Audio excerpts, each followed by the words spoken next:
نحمده ونصلي على رسوله الكريم اما بعد فاعوذ بالله من الشیطان الرجیم بسم اللہ الرحمن الرحیم۔ قرآن کریم کا مختصر ترجمہ و تفسیر کا جو سلسلہ چل رہا ہے، آج اس میں آیت نمبر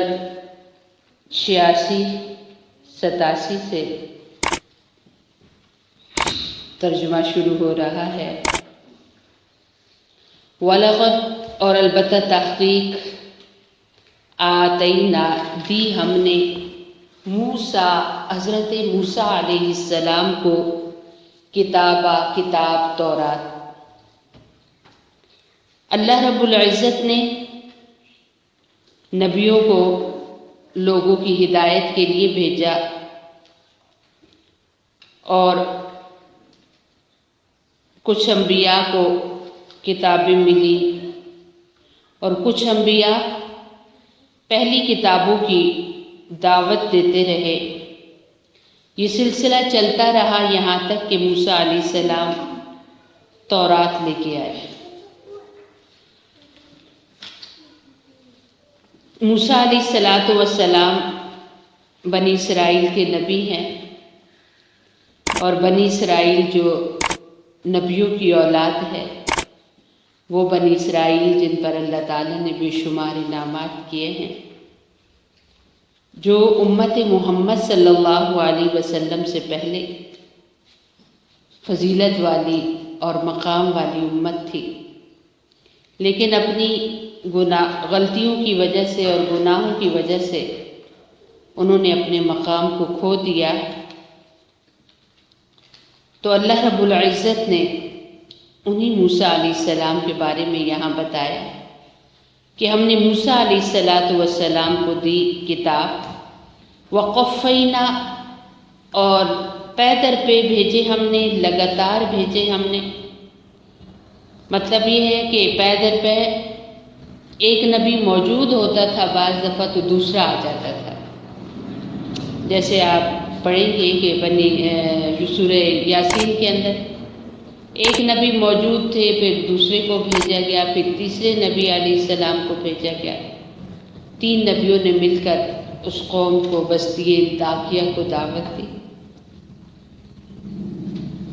بستی انطاکیہ کے رہنے والوں کو دعوت دی۔ تو یہاں پر بھی یہ بتایا گیا ہے کہ پے در پے بھیجا ہم نے، من بعدہ موسیٰ علیہ السلام کے بعد بالرسل انبیاء کرام۔ تاریخ میں نبیوں کے حالات اور واقعات موجود ہیں، موسیٰ علیہ السلام کے بعد جو آئے، اور یہ سلسلہ چلا۔ وآتینا اور دی ہم نے عیسیٰ ابن مریم، عیسیٰ علیہ السلام بن مریم علیہ السلام کو بیناتی کھلی نشانیاں۔ سورہ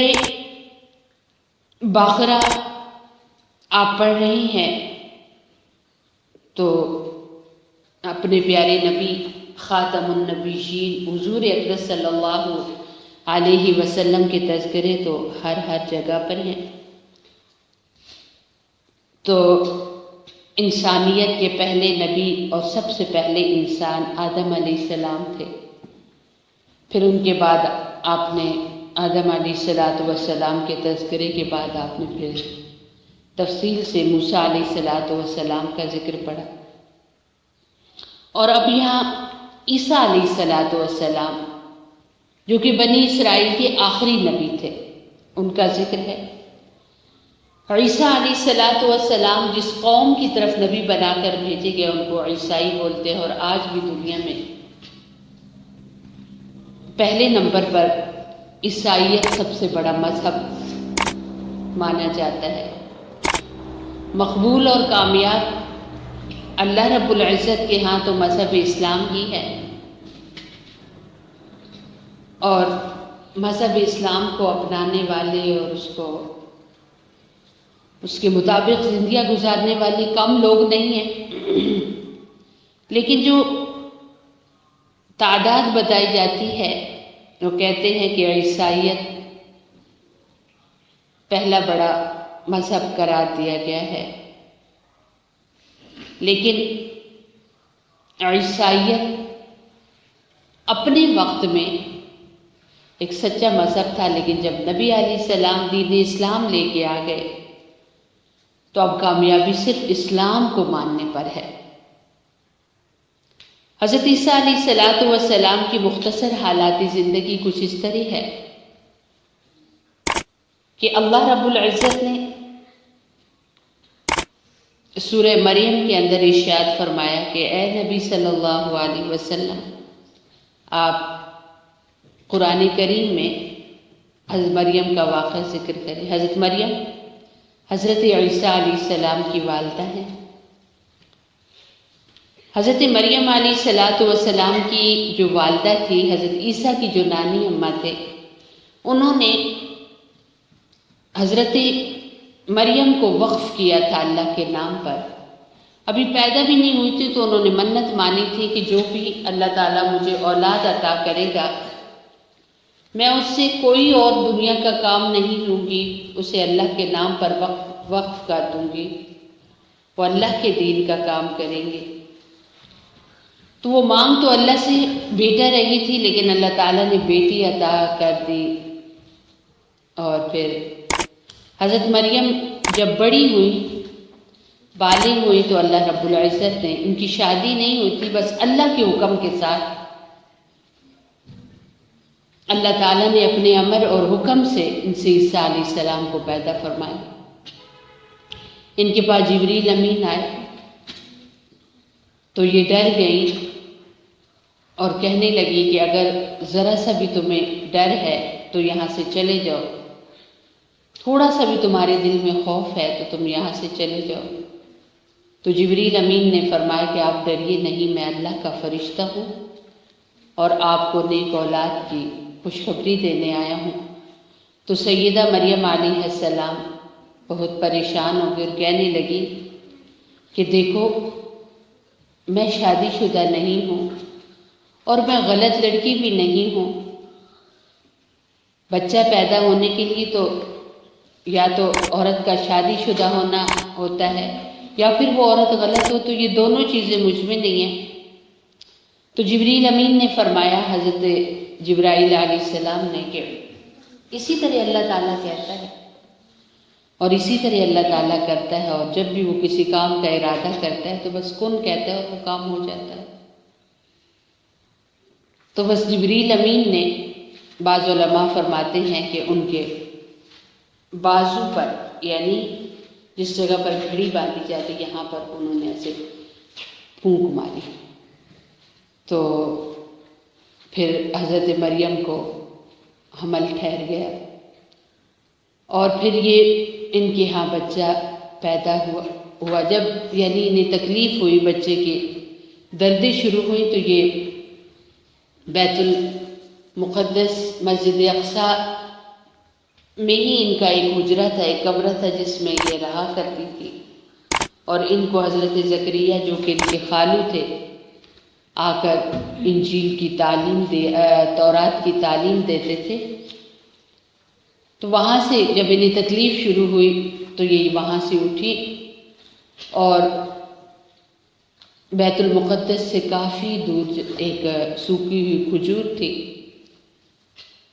اس کے درخت کے ساتھ ٹیک لگا کر بیٹھ کے اور بہت پریشان ہو گئی، رونے لگی اور کہنے لگی کہ اللہ، کاش سے آج سے پہلے مریم فوت ہو چکی ہوتی اور اس کا خیال بھی لوگوں کے دلوں میں نہ ہوتا۔ اولاد ہو جائے گی، بیٹا پیدا ہوگا، میں لوگوں کو کیا کہوں گی؟ وہ تو طرح طرح کے تانے دیں گے، وہ تو طرح طرح کی باتیں کریں گے۔ تو اللہ رب العزت نے وہاں پر ارشاد فرمایا کہ لوگوں کے پاس جانے کی ضرورت نہیں اور آپ کو بولنے کی بھی ضرورت نہیں،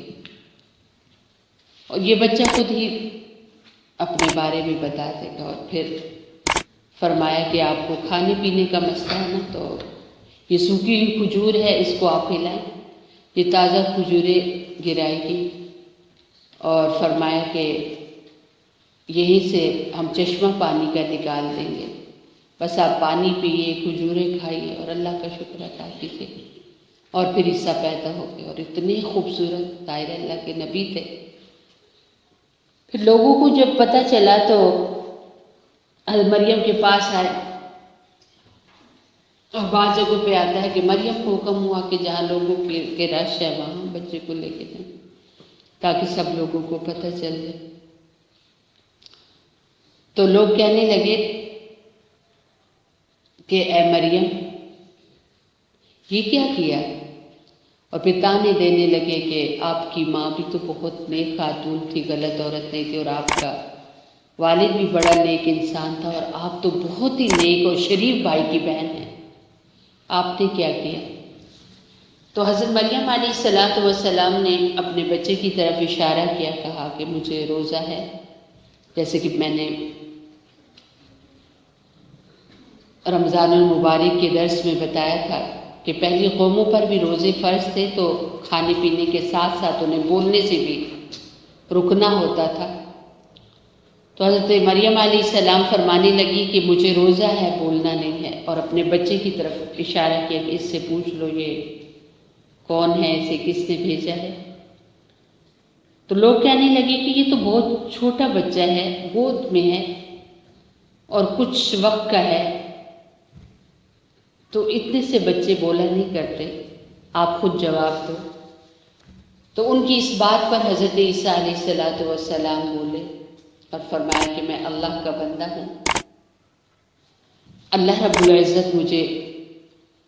کتاب عطا کرے گا اور اللہ مجھے نبی بنائے گا، اور میں جہاں پر بھی رہوں گا وہاں بڑی ہی برکتیں ہوں گی۔ اور پھر یہ عیسیٰ علیہ السلام بڑے ہوئے، نبی بنے، اور پھر اللہ رب العزت نے انہیں جو کتاب عطا کی، آسمانی بنی اسرائیل کے اندر اترنے والی آخری کتاب جس کو انجیل کہا جاتا ہے، اور آج کے دور میں یعنی قرآن کریم کی زبان میں اس کتاب کا نام انجیل ہے، اور اب اسے بائبل کہتے ہیں۔ اور اب کی جو بائبل ہے وہ اپنی اصلی شکل میں نہیں ہے، نہ اس زبان میں ہے جس میں اتاری گئی تھی، نہ وہ آج عبارات موجود ہیں جو اللہ کی طرف سے اتری تھی، لوگوں نے اس میں بہت تبدیلی کر دی۔ تو انجیل عیسیٰ علیہ السلام کو ملی۔ جب عیسیٰ علیہ السلام پیدا ہوئے تھے اس وقت ہی وہاں کا جو بادشاہ تھا وہ عیسیٰ علیہ السلام کے مخالف ہو گیا تھا، اور ہر وقت وہ اس طاق میں رہتا تھا کہ یہ بچہ کسی طریقے سے ختم ہو جائے، کیونکہ اسے کچھ اشاروں سے محسوس ہو گیا تھا کہ بڑے ہو کر یہ بچہ ہماری حکومتوں کے لیے خطرہ بنے گا۔ تو وہ بادشاہ وقت چاہتا تھا کہ ان کو ختم کیا جائے، تو ہر وقت جبریل امین ان کے ساتھ رہا کرتے تھے۔ اور پھر عیسیٰ علیہ السلام عیسائیت، اس دور کی جو عیسائیت تھی ان کو اللہ کی طرف بلاتے۔ وَآتَيْنَا، اور دی ہم نے عیسیٰ ابن مریم، عیسیٰ ابن مریم علیہ السلام کو بینات، روشن نشانیاں۔ اللہ رب العزت نے حضرت عیسیٰ علیہ السلام کو بینات یعنی معجزات عطا کیے۔ عیسیٰ علیہ السلام کسی بھی قبرستان کے پاس سے گزرتے اور کہتے وہاں دفن لوگوں کو قم بإذن اللہ، جس قبر کی طرف کے پاس کھڑے ہو کر وہ یہ کہتے قم بإذن اللہ، تو وہ مردہ کھڑا ہو جاتا اور اپنے حالات بتا دیتا۔ ایک یہ معجزہ تھا۔ جو پیدائشی لوگ مریض ہوتے تھے، یعنی انہیں برس کی بیماری ہے، جو سفید داغ ہوتے ہیں، یا وہ گونگے ہیں، بول نہیں سکتے، کوئی بھی پیدائشی بیماری والے لوگ ہوتے تھے تو عیسیٰ علیہ السلام ان کو دم کرتے تھے تو ان کو صحت ہو جاتی تھی۔ اور حضرت عیسیٰ علیہ السلام کے پاس لوگ آتے تھے تو آپ بتا دیتے تھے کہ تم کیا کھا کر آئے ہو اور تمہارے گھر میں کیا کچھ موجود ہے، اور حضرت عیسیٰ علیہ السلام بھٹی سے پرندے بناتے تھے اور ان میں پھونک مارتے تھے تو وہ زندہ ہو کر اڑنا شروع ہو جاتے تھے۔ کچھ اس طرح کے معجزات تھے، جبھی لوگوں نے انہیں خدا یعنی اللہ رب العزت کے ساتھ شریک مانا اور کہا جی کہ یہ اللہ کے بیٹے ہیں، نعوذ باللہ من ذالک۔ حالانکہ ہر موقع پر قرآن کریم نے فرمایا کہ وہ سب اللہ کے امر اور حکم سے ہوتا تھا۔ تو اللہ رب العزت نے ان کو یہ بینات عطا کی، وَأَيَّدْنَا، اور طاقت دی ہم نے، مدد کی ہم نے، عیسیٰ علیہ السلام کی بروح القدس، روح القدس کے ساتھ، پاک روح کے ساتھ، حضرت جبریل علیہ السلام کے ساتھ۔ حضرت جبریل علیہ السلام کا ایک لقب روح القدس ہے، پاک روح، ایک روح الامین ہے، امانت دار فرشتہ، وہی جو کہ بادشاہ وقت آپ کے ہر وقت قتل کے درپے رہتا تھا، تو جبریل امین بھی ہر وقت حضرت عیسیٰ علیہ السلام کے ساتھ رہتے تھے۔ افکلما، کیا بس جب کبھی، جاءکم، لائے تمہارے پاس، رسول کوئی بھی رسول، بما جو، لا نہیں، تہوا چاہا، انفسکم تمہاری جانوں نے، یعنی جب بھی کوئی نبی کوئی بھی پیغام لے کے آیا، یہاں تک کہ اللہ کے رسول علیہ السلام قرآن کریم لے کے آئے، اللہ کا پیغام لے کے آئے، تو تم نے اس کو ناپسند کیا، مستکبرتم، تکبر کیا تم نے۔ تکبر سے کیا مراد ہے کہ ہمارے برابر تو کوئی ہے نہیں، ہم تو پہلے ہیں، ہمارے پاس پہلی آسمانی کتاب ہے، ہم اس کو ماننے والے ہیں، بہت امیر کبیر ہیں، اپنی زمینوں کے ذاتی جائیداد کے مالک ہیں۔ بہت ساری ایسی چیزیں تھیں جن کی بنا پر اپنے برابر تو کسی کو وہ گنتے ہی نہیں تھے۔ تکبر کیا تم نے۔ فاپس، فریقاً، ایک جماعت کو، یعنی انبیاء کرام کی ایک جماعت کو، کذبتم، تم نے جھٹلایا، یعنی کچھ نبیوں کے بارے میں کہا کہ یہ سچے انبیاء نہیں، جو یہ کہہ رہے یہ سچ نہیں۔ خود ہمارے پیارے نبی صلی اللہ علیہ وسلم کی جب تشریف آوری مدینہ طیبہ میں ہوئی اور وہاں پر یہ قوم آباد تھی، تو لوگ ظاہر ہے یہ اہل کتاب تھے اور ان سے اگر پوچھتے تو یہ صاف انکار کرتے کہ یہ وہ نبی نہیں ہے جن کا ذکر ہماری کتابوں میں ہے، نعوذ باللہ، یہ ویسے ہیں، وہ نبی نہیں ہیں، وہ بعد میں آئیں گے۔ تو جھٹلائے۔ وَفَرِيقًا، اور ایک گروہ کو، تقتلون، تم نے قتل کیا۔ انہوں نے اللہ کے دو پیغمبر حضرت زکریا اور حضرت یحییٰ علیہ السلام کو شہید کر دیا تھا۔ انشاءاللہ اپنے موقع پر ان کے واقعات آپ کے سامنے ذکر ہوں گے۔ اسی طریقے سے عیسیٰ علیہ السلام کو بھی انہوں نے شہید کرنے کا بھرپور ارادہ کر لیا تھا، لیکن اللہ رب العزت نے حضرت عیسیٰ علیہ السلام کو زندہ آسمانوں پر اٹھا لیا۔ جب وہ دعوت دے رہے تھے اپنی قوم کو، تو انہی شاگردوں میں حضرت عیسیٰ علیہ السلام کے شاگرد جو تھے، ان کو حواری کہا جاتا ہے، رازدار لوگ۔ تو انہی حواریوں میں سے ایک نے اطلاع دے دی بادشاہ وقت کو کہ آج عیسیٰ فلاں جگہ پر اکیلے ہوں گے، تو انہیں آ کر پکڑ لیا جائے اور نعوذ باللہ شہید کیا جائے۔ تو بادشاہ وقت نے اپنے لوگ بھیجے، تو وہ جو بتانے والا تھا نا، وہ بھی اندر پکڑنے کے لیے آگے بڑھا تو اس کا چہرہ عیسیٰ علیہ السلام کے چہرے جیسا بن گیا، باقی جسم میں صرف چہرے کی شبیہ بدل گئی، اور وہ دیکھ رہا ہے کہ دو فرشتے آئے ہیں اور انہوں نے عیسیٰ علیہ السلام کے قریب آ کر وہ رکے ہیں، اور جس جگہ پر عیسیٰ علیہ السلام تھے وہ جگہ کھلی، پھٹا وہ چھت، اور عیسیٰ علیہ السلام نے ان کے کندھوں پر اور پروں پر ہاتھ رکھا، انہی کے ساتھ اوپر آسمانوں کی طرف چلے گئے،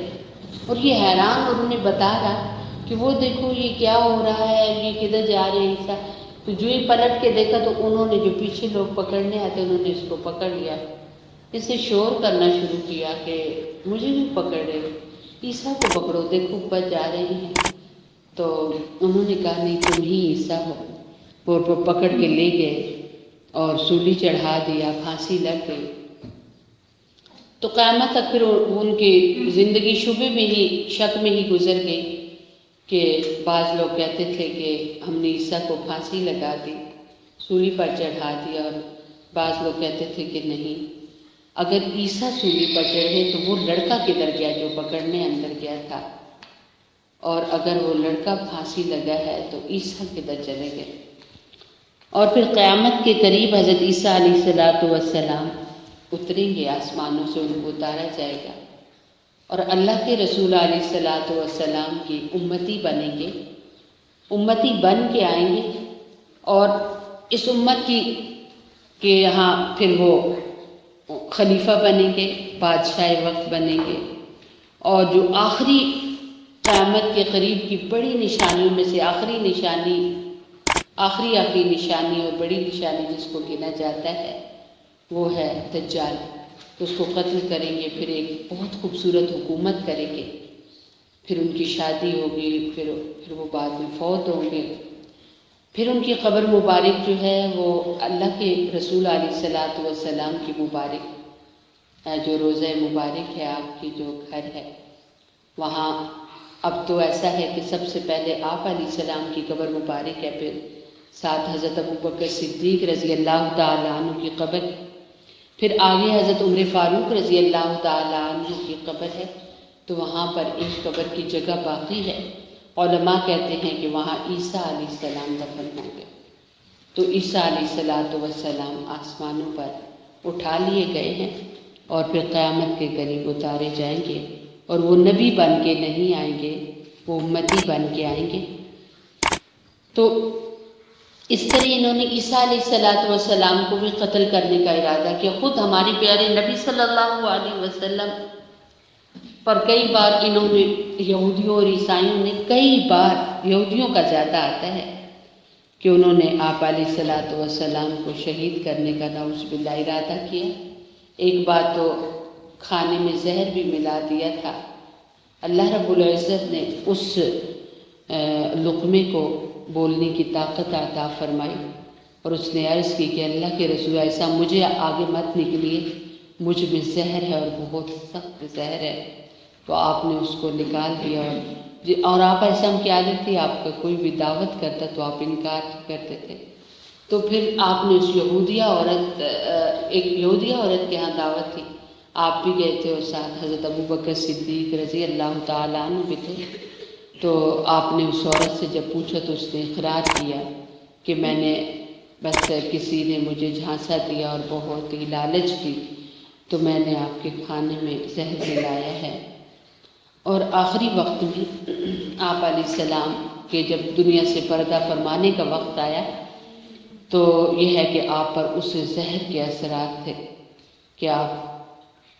فرمایا کرتے تھے جیسے جسم پہ وہ جلن ہوتی تھی، یعنی آپ بار بار نہاتے تھے،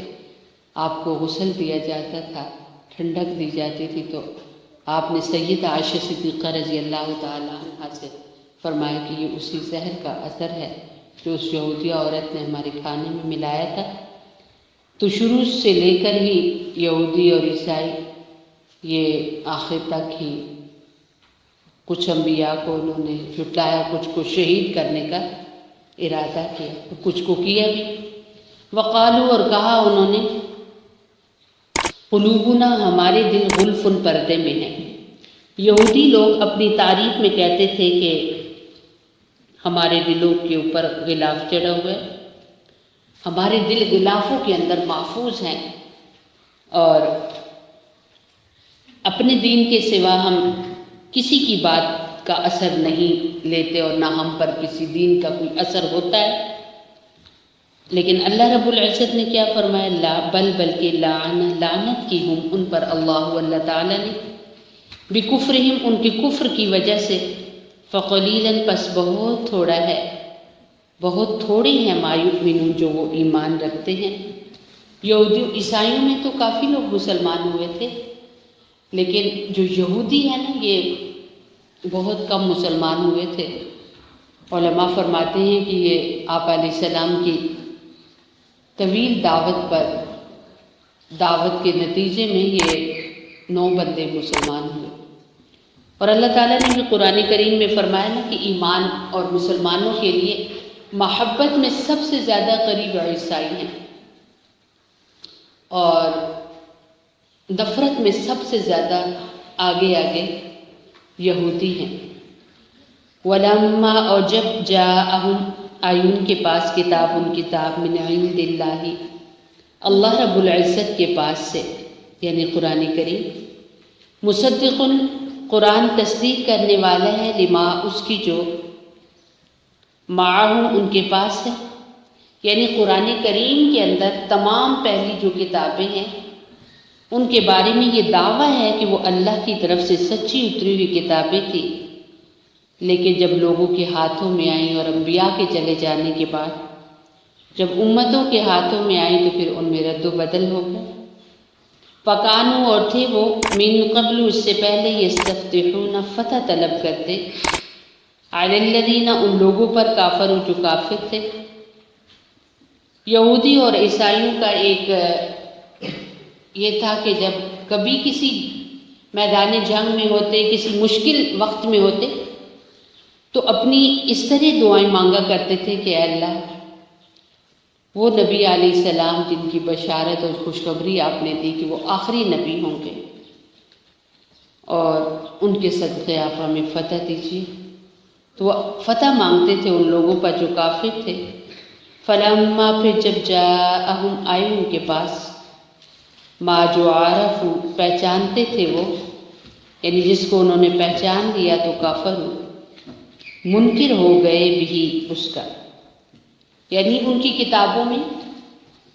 نبی اکرم صلی اللہ علیہ وسلم کی ایک ایک نشانی موجود تھی، لیکن جب نبی علیہ السلام تشریف لائے تو صاف انکار کر دیا کہ یہ وہ نبی نہیں ہے۔ فلعنت اللہ پس لعنت ہے اللہ تعالیٰ کی، علی الکافرین کافروں پر۔ لعنت کا کیا مطلب ہوتا ہے؟ اللہ کی رحمت سے دوری۔ جو بھی انکار کرنے والے، جو بھی کافر لوگ ہیں، اللہ رب العزت کی ان پر لعنت ہے۔ بئس ما برا ہے جو اشتروا بیچ ڈالا انہوں نے بھی جس کے بدلے انفسہم اپنے آپ کو، ان یکفروا کہ وہ منکر ہو گئے، کافر ہو گئے، بما اس سے جو انزل اللہ اللہ نے نازل کیا، بغین ضد سے۔ اب انہوں نے چند کوڑیوں کے بدلے میں، چند روپوں اور پیسوں کے بدلے میں اپنے لوگوں کی چاہت پر لوگوں کو مسئلے بتائے، اور پھر قرآن کریم کا انکار کر دیا ایک ضد کی بنا پر۔ کیا ضد تھی؟ ان یہ کہ ینزل اللہ نازل کرتا ہے اللہ تعالیٰ من فضلہ اپنا فضل، علی من یشاء جس پر وہ چاہتا ہے، یعنی ان کی یہ خواہش تھی کہ سارے انبیاء بنی اسرائیل میں آئے ہیں، تو آخری جو نبی علیہ السلام خاتم النبیین صلی اللہ علیہ وسلم ہے، یہ بھی انہی بنی اسرائیلیوں میں آئے۔ لیکن یہ رب کریم کی اپنی تقسیم ہے کہ یہ حضرت اسماعیل علیہ السلام کی اولاد میں پیدا ہوئے، بس ان کو اس وجہ سے ایک ضد ہو گئی یہ کہ نازل کرتا ہے اللہ تعالیٰ اپنا فضل جس پر چاہتا ہے من عبادہ ہی اپنے بندوں میں سے، فباءوا پس وہ کمال آئے بغضب غضب اعلی غضب غضب پر، یعنی ایک تو قرآن کریم کو نہیں مانا اور پھر اپنی کتابوں کا بھی انکار کر دیا، تو پھر دوہرا گناہ ان کو ہوا، دوہرا غضب ان پر نازل ہوا۔ وَلِلْكَافِرِينَ اور کافروں کے لیے عذاب سزا ہے مہین، رسوا کرنے والی، ذلیل کرنے والی، بے عزت کرنے والی۔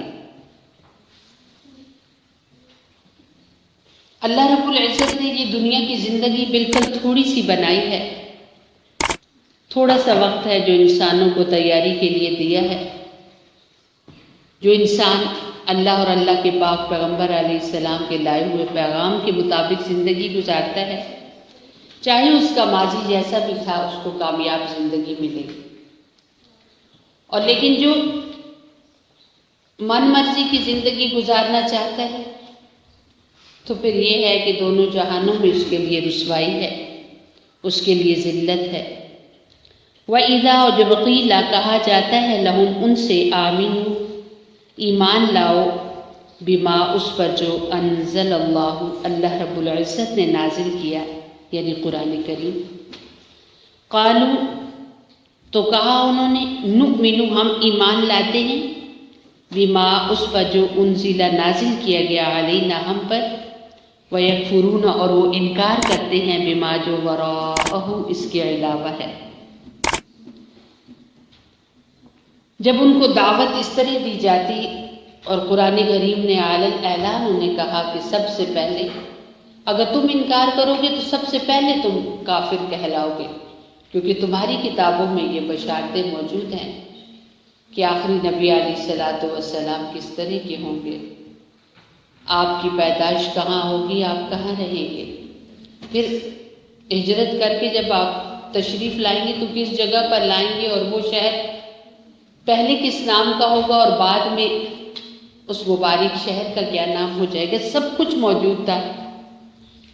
لیکن انہوں نے سب کا انکار کر دیا۔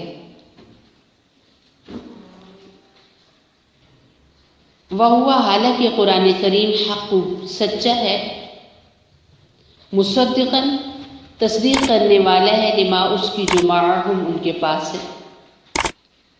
یعنی جا بجا قرآن کریم کے اندر ان کی کتابوں کی سچائی کے تذکرے ہیں۔ قل آپ علیہ السلام فرما دیجئے فلیما پھر کیوں تقتلون تم قتل کرتے ہو انبیاء اللہ اللہ کے نبیوں کو، تم نے قتل کیا اللہ کے نبیوں کو من قبل اس سے پہلے، ان اگر کنتم ہو تم مؤمنین ایمان والا، یعنی بڑی ٹھاٹ سے آپ جو کہہ رہے ہو کہ نہیں جی ہم تو بس عیسائی کہنے لگے کہ انجیل کو مانیں گے، یہودی کہنے لگے تورات کو مانیں گے، تو اللہ رب العزت نے فرمایا کہ اے نبی صلی اللہ علیہ وسلم یہ اگر اپنی بات میں اتنی ہی سچے ہیں، صادق ہیں، تو ان سے پوچھیں نا کہ پہلے نبیوں کو پھر ختم کیوں کیا، قتل کیوں کیا، کیوں شہید کیا۔ وَلَقَدْ بَتَتَاكِي جَاءَكُمْ لائے تمہارے پاس موسیٰ حضرت موسیٰ علیہ السلام بالبینات روشن نشانیاں، اللہ رب العزت نے حضرت موسیٰ علیہ السلام کو کھلے معجزات میں، بڑے معجزات میں عصا عطا کیا، جس کو زمین پر وہ رکھتے تو سانپ بن جاتا، ہاتھ میں لیتے تو پھر وہ عصا بن جاتا، لکڑی بن جاتا، ڈنڈا بن جاتا، اور اپنی بغل کے نیچے اپنے ہاتھ کو رکھتے اور جب پھر باہر نکالتے تو وہ روشن ہو جاتا اور وہ چمکنے لگتا۔ اور بھی معجزات تھے حضرت موسیٰ علیہ السلام کے، ثم اتخذتم، پھر بنا لیا تم نے، عجلا، بچڑے کو، معبود، من بعدہ، موسیٰ علیہ السلام کے کوہ طور جانے کے بعد۔ یہ بھی تفصیل آپ پڑھ چکے ہیں کہ موسیٰ علیہ السلام اپنی قوم کو جب لے کر نکلے اور دریا سے جب پار ہو گئے تو اللہ رب العزت نے آپ کو اپنی ملاقات کے لیے کوہ طور پر بلایا۔ 30 دنوں کے لیے حضرت موسیٰ علیہ السلام گئے، لیکن جب وہاں گئے تو پھر 10 دن اور بڑھا دیے گئے، یعنی 40 دن وہاں انہیں رکنا پڑا۔ تو ان کی قوم میں ایک جادوگر شخص تھا جس کا نام سامری تھا۔ اس نے ایک بچڑا بنایا اور لوگوں سے کہا کہ نعوذ باللہ، موسیٰ جو ہے نا، انہیں تو پتہ ہی نہیں چلا، خدا تو یہاں ہے اور وہ تو چلے گئے ہیں۔ تو بنی اسرائیل میں پھر وہ کچھ طبقات ہو گئے تھے، کچھ جماعتیں ہو گئی تھی۔ ان میں ایک جماعت جو تھی وہ اس بچڑے کی پوجا کرنے لگی تھی، ہر وقت اس کے پاس بیٹھے رہتے، اس کی عبادت کرتے رہتے۔ اسی کے بارے میں اللہ تعالیٰ نے فرمایا کہ موسیٰ علیہ السلام کے کوہ طور جانے کے بعد تم نے بچڑے کو معبود بنا لیا، وَأَنْتُمْ، اور ہو تم، ظالمون، مشرک، ظالم۔ سب سے بڑا ظلم یہ ہے کہ انسان اللہ رب العزت کی ذات کے ساتھ شریک ٹھہرائے۔ اللہ رب العزت کی ذات وحدہ لا شریک ہے، اللہ رب العزت اکیلا ہے۔ اللہ نے قل هو اللہ احد میں اپنے بارے میں بتایا کہ اللہ ایک ہے۔ وَإِذْ، اور جب اخذنا لیا ہم نے، میثاق، پکا وعدہ، تم سے، اللہ رب العزت نے تورات کے اندر بنی اسرائیل سے یہ وعدہ لیا تھا کہ وہ تورات کے احکامات پر عمل کریں گے اور اس کو مضبوطی سے پکڑیں گے۔ لیکن جب تورات آ گئی تو اس وقت تو ہم ہی بھر لی، جب وعدہ لیا تو جب تورات آئی تو صاف کہنے لگے جی بڑے مشکل حکم ہے، ہمارے سے تو عمل نہیں ہوتا۔ تو اللہ رب العزت نے فرمایا وَرَفَعْنَا، اور بلند کیا ہم نے، فوقکم، تمہاری اوپر، طور پہاڑ کو۔ علماء فرماتے ہیں کہ ایک صبح جب یہ اٹھے تو انہوں نے طور پہاڑ کو اپنے سروں پر منڈلاتے پایا اور یوں لگتا تھا کہ جیسے وہ گر کر ان کو کچل دے گا۔ تو یہ دوڑے موسیٰ علیہ السلام کے پاس کہ آپ اللہ سے دعا کیجئے کہ وہ کوہ طور کو یہاں سے ہٹا لے تو ہم مان جائیں گے۔ تو فرمایا خذو، پکڑو، ما جو آتیناکم، دیا ہم نے تمہیں، بقوت، مضبوطی سے، یعنی پوری طاقت کے ساتھ جو احکام ہیں تورات کے ان کو اپنا لو۔ واسمعوا، اور سنو، یعنی جب تمہارے سامنے تورات کی تلاوت کی جائے، اس کے احکامات بتائے جائیں تو انہیں پورے دھیان سے سنو۔ جب انسان اپنے کانوں کو گفتگو کرنے والی کی طرف لگائے گا تو اندر کچھ چیز جائے گی نا، صرف دیکھنے سے تو نہیں انسان کچھ حاصل کر سکتا۔ سب سے پہلے سنا جاتا ہے اور پھر وہ ذہن میں، دل و دماغ میں بیٹھتا ہے، پھر انسان کو پتہ چلتا ہے کہ میں نے کیا پڑھا ہے، کیا بتایا گیا ہے۔ واسمعوا، اور سنو، اللہ تعالیٰ نے باقاعدہ ان کو کہا سنو۔ اور یہ ہمارے لیے بھی ہے کہ جب بھی کوئی بات بتائی جا رہی ہو تو پہلے اسے اچھے طریقے سے سنو۔ قالوا، جواب میں انہوں نے کہا سمعنا، سن لیا ہم نے، وعصینا، اور نہ مانا ہم نے، نافرمانی کیا۔ جب کوہ طور ہٹ گیا تو اپنی پھر سے پرانی عادت پہ اور روش پہ وہ آ گئے۔ وہ جو روش ان کی تھی نہ ماننے کی، وہ غالب آ گئی، اور بجائے اس کے کہ وہ کہتے کہ سمعنا و اطعنا، سنا ہم نے اور مانا ہم نے، تو کہنے یہ شروع ہو گئے سمعنا و عصینا، کہ اللہ آپ نے کہا تو ہے سنو، تو سن لیا ہم نے، وعصینا، اور مانا نہیں ہم صرف سنتے ہیں مانتے نہیں۔ اور ایسا کیوں تھا کہ اللہ رب العزت کی بات ان کے لیے اہمیت کا باعث کیوں نہ بنی، کیوں نہیں اہمیت دی انہوں نے؟ بے شمار اللہ کریم نے ان پر نعمتیں اتاری اور وہ نعمتیں استعمال کر رہے تھے، اور سب سے بڑی نعمت کہ وہ غلامی کی زندگی بسر کر رہے تھے۔ اللہ رب العزت نے انہیں غلامی سے ہمیشہ کے لیے نجات دے دی کہ فرعون اپنی پوری طاقت سمیت بحیرہ قلزم میں ڈوب گیا، اور بھی بے شمار انعامات ان پر کیے گئے۔ لیکن انہوں نے یوں کیوں کہا کہ سنا ہم نے اور نہ مانا ہم نے؟ تو اللہ تعالیٰ فرماتے ہیں وَأُشْرِبُوا، اور رچا دی گئی، پلا دی گئی، فی قلوبہم، ان کے دلوں میں، عجلا، بچڑے کی محبت، بکفرہم، ان کے کفر کی وجہ سے، کہ ان کے دلوں کے اندر بچڑا اس قدر بس گیا تھا، جیسے کہ حدیث پاک کا مفہوم بھی ہے کہ کسی چیز کی محبت انسان کو اندھا اور بہرا کر دیتی ہے، تو بچڑا ان کے دلوں میں اس قدر رچ اور بس گیا تھا کہ اب انہیں کوئی اور چیز سنائی اور دکھائی نہیں دیتی تھی۔ اس لیے انہوں نے کہا کہ سنا تو ہے پر مانا نہیں۔ اللہ اور اللہ کے پاک پیغمبر علیہ الصلوۃ والسلام کی شریعت سے جب بھی کوئی منہ موڑے گا تو پھر اس کے دل کے اندر، اس کے ذہن کے اندر ایک ایسی چیز سما جائے گی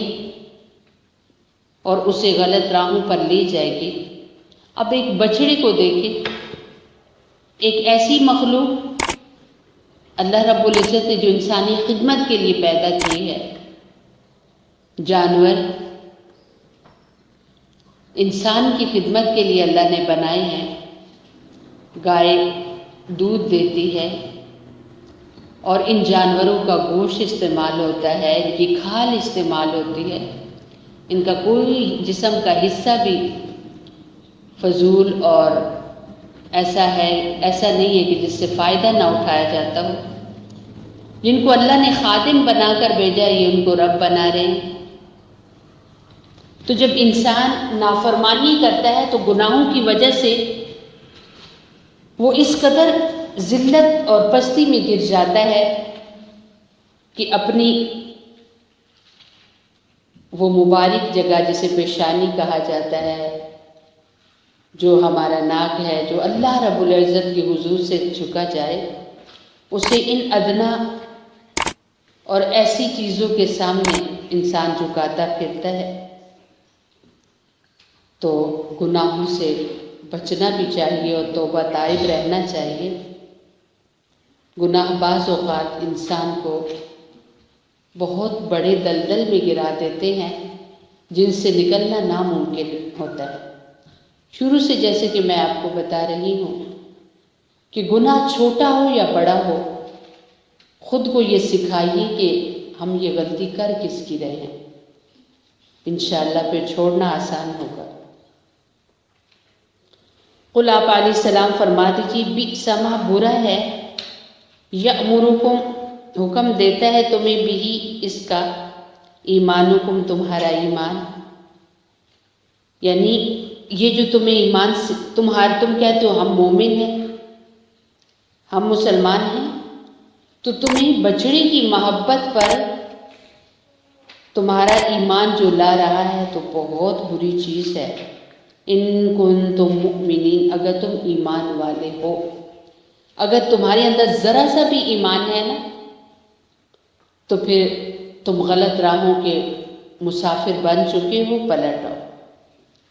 قل، آپ علیہ السلام فرما دیجئے، ان، اگر کانت ہے، لکم، تمہارے لیے، دار الاخرت، آخرت کا گھر، عند اللہ، اللہ کے پاس، خالصتاً، خاص طور پر، من دون الناس، لوگوں کے علاوہ، فتمنوا الموت، پس تم آرزو کرو موت کی، ان اگر کنتم ہو تم صادقین سچے۔ ان اہل کتاب کے اندر جہاں بہت ساری خرابیاں تھیں، ان میں سے ایک خرابی اور عقیدہ ان کا یہ تھا کہ یہ کہا کرتے تھے کہ ہمارے لیے آخرت میں اللہ کے ہاں ایک بڑا ہی عالیشان مقام ہے، بڑا ہی خوبصورت گھر ہے اور بڑی اچھی جگہ ہے، اور وہ صرف ہمارے لیے، کسی اور کو نہیں ملے گا۔ تو اللہ تعالیٰ اس کا جواب دے رہے ہیں کہ ٹھیک ہے، اگر ہمارے ہاں آپ کے لیے بڑا قیمتی گھر ہے اور اتنی غلط سلط عقائد اور نظریات کے باوجود، تو پھر آئیے نا اپنے گھر میں۔ دنیا میں کیا کرتے ہیں، کیوں مشقتیں جھیل رہے ہیں، کیوں تکلیفیں برداشت کر، اس گھر میں آ جاؤ نا۔ اور اس گھر میں آنے کے لیے موت کے دروازے سے گزرنا پڑے گا، تو مانگیے موت، اگر اپنے قول میں آپ سچے ہو۔ اور پھر اللہ تعالیٰ نے مزید فرمایا وَلَن، اور ہرگز نہیں، یتمنوا، وہ آرزو کریں گے وہ موت کی، ابداً، کبھی بھی، یعنی کچھ بھی ہو جائے، کبھی مرنا تو وہ چاہیں گے ہی نہیں، کبھی خواہش کریں گے نہیں موت کی۔ واللہ، اور اللہ، ولن، اور ہرگز نہیں، یتمنوا، وہ تمنا کریں گے، آرزو کریں گے، وہ موت کی، ابداً، کبھی بھی، بما، اس وجہ سے، قدمت، آگے بھیجا جو انہوں نے، ایدیہم، ان کے ہاتھوں نے، آگے بھیجا جو ان کے ہاتھوں نے، یعنی جو کمائی انہوں نے کی ہوئی ہے، جو اپنے اعمال کر کر کے آگے بھیجے ہوئے ہیں، اس کی وجہ سے یہ کبھی بھی مرنے کی خواہش نہیں کریں گے۔ جو بھی انسان اچھے برے عمل کرتا ہے اس کے جمع ہو رہے ہیں، اور جو اچھے عمل ہیں جنت اور اس کی بہترین نعمتوں کی صورت میں ملیں گے، اور جو برے کام ہیں چاہے چھوٹا ہو یا بڑا ہو، وہ سانپ، بچھو اور ابلتے پانی اور آگ کی صورت میں ملیں گے۔ اور جو بھی انسان کر رہا ہے وہ اس کا جمع ہو رہا ہے۔ ایک اور جگہ پر اللہ رب العزت نے ارشاد فرمایا کہ ہم نے جو انسان دنیا میں کر رہا ہے اس کو شمار کر کر کے، گن گن کر کے رکھا ہوا ہے۔ تو یہاں فرمایا کہ جو ان کے حالات ہیں، جو ان کی زندگی انہوں نے اپنی گزاری ہے اور آج جیسی گزارے، یہ کبھی بھی مرنے کی خواہش نہیں کریں گے۔ واللہ، اور اللہ تعالیٰ، علیم، جاننے والا ہے، بالظالمین، ظالموں کو، گناہ گاروں کو، مشرکوں کو۔ اللہ کو پتہ ہے یہ صرف اور صرف آخرت کی زندگی کے طالب اور شائق وہی لوگ ہوتے ہیں جو مومن ہیں۔ ایک صحابی، اللہ کے پاک پیغمبر علیہ السلام کے ایک صحابی تھے، جنگ احد میں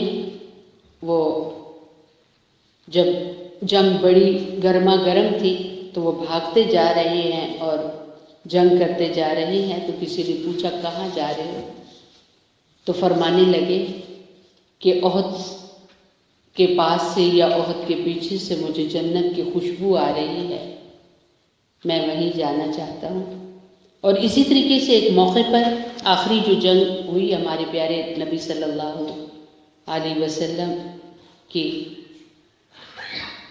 اہل کتاب کے ساتھ ہوئی تو نہیں تھی، اہل کتاب تو آئی نہیں تھے وقت پر، جنگ تبوک۔ تو جب ادھر سے بادشاہ نے اعلان کیا مسلمانوں کے ساتھ جنگ کا، تو پھر اپنے کچھ جاسوس بھی بھیج دیے کہ جا کر مدینہ میں چیک کرو کہ لوگوں کا تو ظاہر ہے سال بھر کا جس چیز پر گزارا ہے کہ ابھی ان کی فصلیں پکی ہوئی ہیں، کھجوریں پکی ہوئی ہیں، اور گرمی شدید ہے اور سفر لمبا ہے، تو ان کی تیاری کا کیا عالم ہے۔ تو جب آ کر جاسوسوں نے ساری طرف غور کیا اور دیکھا تو انہوں نے صحابہ اکرام رضوان اللہ تعالی علیہ مجمعین کو موت سے ہر چیز سے زیادہ محبت کرتے پائے۔ ان کے لیے موت سب سے زیادہ محبوب ترین چیز تھی، اور اللہ کے پاک پیغمبر علیہ السلام کے اشاروں پر بس کٹنے کے لیے تیار تھے، اور اس قدر لوگ تیار ہوئے کہ حدیث پاک میں آتا ہے کہ رجسٹروں میں، یعنی کوئی رجسٹر ایسا نہیں تھا کہ جس میں ان ناموں کو شمار کیا جائے، اتنے لوگ تھے۔ تو ان جاسوسوں نے واپس جا کر اپنے سالار کو بتایا کہ ان لوگوں سے ٹکر لینا، خود کو موت کی گھاٹ اتارنا ہے، وہ لوگ تو موت سے محبت کرتے ہیں، تو سوائے مسلمان کے اور مومن کے کوئی اور موت کی سے محبت کرنا تو دور کی بات، موت کی کبھی خواہش بھی نہیں کرے گا۔ اور مسلمان کو پتہ ہے، مومن کو پتہ ہے کہ موت کے بعد عبدالآباد کی جو زندگی ہے، ہمیشہ کی جو زندگی ہے، وہ کتنی خوبصورت ہے۔ علماء فرماتے ہیں کہ ایک بندہ جب دنیا سے فوت ہوتا ہے، جاتا ہے، اور آخرت میں اگر اس نے اچھی تیاری کی ہوئی ہے اور وہاں جب نعمتیں وہ دیکھتا ہے تو اتنا پریشان ہوتا ہے کہ میں کیوں اس جہان کے لیے اتنی کوشش کر رہا تھا اور وہیں رہنے کے لیے اتنا سوچ رہا تھا، کتنے مزے کی یہ زندگی اور یہ جگہ ہے۔ تو کافر لوگ کبھی بھی موت کی خواہش اور تمنا نہیں کریں گے۔ وَلَتَجِدَنَّ، اور البتہ ضرور آپ علیہ السلام پائیں گے، ہم ان کو احرص، زیادہ لالچی، اعلی حیات، اس جہان کے جینے پر، دنیاوی زندگی پر، یعنی یہودیوں کو آپ سب سے زیادہ خواہش مند پائیں گے کہ وہ جئیں۔ وَمِنَ الَّذِينَ، اور ان لوگوں سے بھی جو اشرکوا، مشرک ہیں، یعنی جو اللہ کے ساتھ اوروں کو شریک ٹھہراتے ہیں، مشرک ہیں، ان سے بھی زیادہ یہودی پسند کرتے ہیں کہ وہ جیتے رہیں۔ یود، چاہتا ہے، احدہم، ان کا ہر ایک، لو کاش، یعمر، وہ عمر پائے، الف سنۃ، 1000 سال، الف سنۃ، 1000 سال ہو جیے۔ ہر بندے کی، ہر یہودی کی یہ خواہش ہے کہ وہ 1000 سال تک جیتے رہے، اس پر موت کا۔ وما، اور نہیں ہوا وہ، بمزحزحہ، دور کرنے والا اس کو، دور کرنے والی اس کو، من العذاب، عذاب سے، ان یعمر، کہ وہ یہ اتنی عمر دیا جائے، یعنی اتنی لمبی عمر، 1000 سال بھی وہ اگر جی لے تو اس کے گناہ ہی اکٹھے ہو رہے ہیں، لیکن یہ عمر اس کو عذاب سے بچانے والی نہیں ہے، اچھی عمر نہیں ہے، تو یہ عمر آخرت میں افسوس کا ذریعہ ہوگی۔ بہترین عمر انسان گزار رہا ہے، اپنے دین کے مطابق زندگی گزار رہا ہے، تو یہ راحت اور خوشیوں کا باعث ہوگی آخرت میں۔ اسی لیے علماء فرماتے ہیں کہ اللہ رب العزت سے یہ دعا کرتے رہنا چاہیے کہ اللہ مجھے زندگی دے اس وقت تک جب تک کہ زندگی میرے حق میں بہتر ہو، اور مجھے موت دے اس وقت جب مرنا میرے لیے بہتر ہو۔ واللہ، اور اللہ تعالیٰ، بصیر، دیکھنے والا ہے، بما، جو یعملون، وہ عمل کرتے ہیں۔ آج جو کچھ وہ کر رہے ہیں وہ اللہ کی نظروں کے سامنے ہے، اللہ رب العزت سے چھپ نہیں سکتے، اللہ سے غائب نہیں ہو سکتے۔ تو آج ہم بھی جو کر رہے ہیں، کمروں کے اندر کریں، یا کسی تہہ خانے میں بیٹھ کر کریں، یا کسی چھت کے اوپر جا کر کریں، بستروں کے اندر خود کو چھپا کر کریں، لیکن ہر آن اور ہر پل انسان اللہ کے سامنے ہے، اللہ سے چھپ نہیں سکتا۔ اللہ رب العزت اچھے اعمال والی زندگی نصیب کرے۔ صدق اللہ العظیم۔ اللہم اغفر لامت محمد صلی اللہ علیہ وسلم، اللہم ارحم لامت محمد صلی اللہ علیہ وسلم، اللہم اصلح لامت محمد صلی اللہ علیہ وسلم۔ سبحان ربک رب العزت عما یصفون، وسلام علی المرسلین، والحمد للہ رب العالمین۔